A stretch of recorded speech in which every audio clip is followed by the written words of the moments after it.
but they're always... In all those clips, all you ever see is Queen's Park Rangers players running back towards a goal. Yeah. First 20 minutes of the game. 20 minutes, that is. All the stats back up just how poor they've been there. All those players that were highlighted are experienced. Yeah. And yet they're not talking to each other. In the post-match interviews, they're alluding to some players, Rob Green and Clinton Hill, that some players aren't with them, that they are a divided squad. Well, if there is divide within that changing room, they're not going to have any chance whatsoever of staying in that league, and it's obviously true. Rob Green's not happy. He's always at the forefront, giving interviews. Clinton Hill, they're always... Rob Green gets put out after every defeat virtually to face the media. Why don't more of these experienced players take responsibility? Joey Barton, to be fair to him, takes responsibility. He's tweeted out apologising to the fans this evening. Clinton Hill has obviously done it.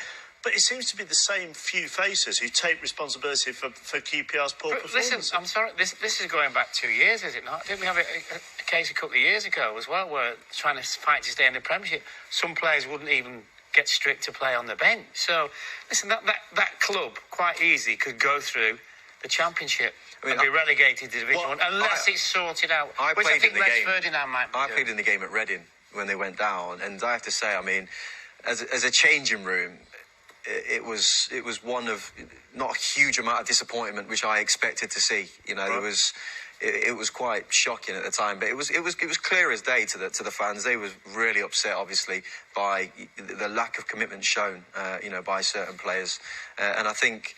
And that's still there. Well, I wouldn't say it's as excessive. I wouldn't say it's as excessive as it is now.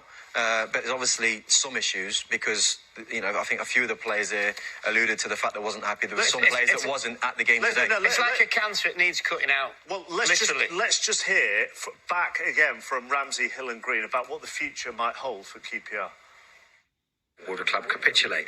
I don't think the club will. I think they've got good owners and they've got Les Ferdinand at the helm who's going to put a long-term strategy into place. And I think that the future looks bright for QPR, apart from dropping its status at this stage of the proceedings. As I say, it's easier to stay in the Premier League than it is to get promoted from the Championship. There's a lot of ramifications about people's futures, people's jobs, people's careers, and that's to be decided by the people powers that be. It's a chance to rebuild. It's a chance to get the culture right and a whole change and a whole fresh impetus into a dressing room and into a club that can start again and hopefully build in the right way and challenge again. It's a small club, but it's a great club, and Premiership football is what it craves, and I think that. We'll be trying our best to make sure all that Premiership football comes back to Loftus Road. So Chris Ramsey always says they're going to try their best. Clinton Hill talks about a culture change, and this might give QPR fans hope, I don't know, Jermaine, but there are a lot of players who could be on their way this summer. Well, if you look at that list there's a lot of players in the 30s, and not only in the 30s, a few in their late 30s as well, and I think Clinton Hill's right. It needs a complete clean sweep, that club, from, throughout the squad, through their mindset of how the club's run. It just needs revamping. I look at Southampton and, they went down a couple of leagues. They went down into League One eventually, but did it slowly, but did it in the right way, rebuilt their whole structure of their club. And that's something that QPR need to look at as well. When did Wolves went 2 divisions, didn't they? Wolves went 2. They look like they could go 2 divisions easily. But I presume Les Ferdinand's been brought in to obviously start to address all those situations, but it'll take a long, long time to come back to the Premier League. And history backs that out. It backs that up when you look at sides that have gone down. Only a couple, QPR being one of them, West Ham the other, who've immediately come back the following season. Of course, Norwich could do it depending on how the playoffs go in the Championship. So 2 out of 12. And they might have a £60 million fine to cope with for breaking Football League financial fair play rules as well, depending on how that judgment goes. Yeah, it's bleak. It's really, really bleak for QPR fans and for the club as a whole. No one knows what's going to happen with this fine, but if it does come, their hope would be that the owners would stand by the club and probably soak that up the best they can. Do they get any points deducted as well as a fine, or is it just the fine? We think it's just the fine at the moment. Just as well, isn't it?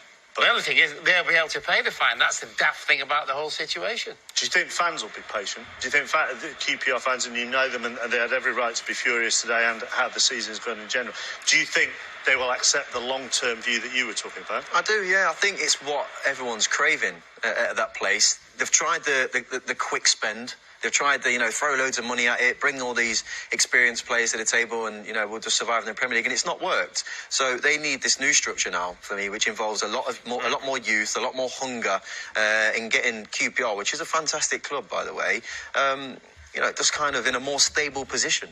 They need normality back in that football. It's just been mad. OK. Next to Stamford Bridge, where the new champions welcomed Liverpool.